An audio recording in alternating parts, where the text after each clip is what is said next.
Welcome to our channel. Today we how to subscribe to Max with AT&T wireless discount, full guide step by step clearly. Click on the sign in button at the top right corner of the page. If you already have a Max account, enter your credentials to log in. If you do not have an account, look for the option to create a new account.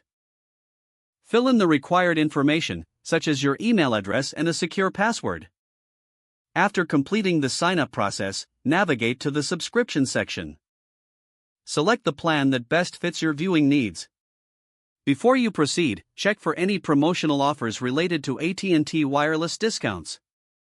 If you're an AT&T wireless customer, sign into your AT&T account for verification.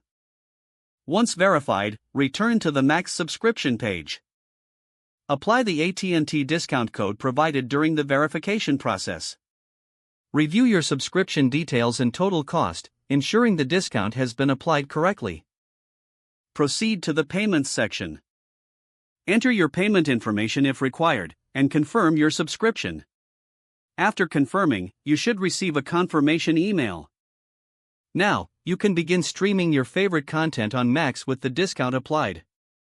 If the page does not load, refresh the browser or try again in a private or incognito window. Make sure you are using the correct email address, then retype it carefully to avoid small typos. If your password is not accepted, use the reset option and create a new strong password you can remember. Check your spam folder for verification or security emails, then complete any requested confirmation steps.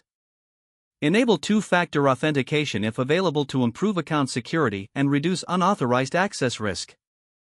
After signing in, review your profile details so your contact information and settings are accurate and current. If you see an error message, note it down and try again after restarting your device and internet connection.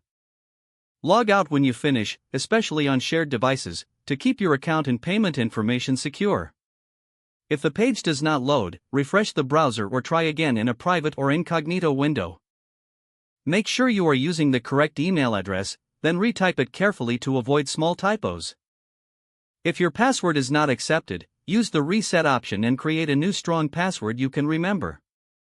Check your spam folder for verification or security emails, then complete any requested confirmation steps. Enable two-factor authentication if available to improve account security and reduce unauthorized access risk. Don't forget to like this video and subscribe to our channel for more step-by-step tech guides.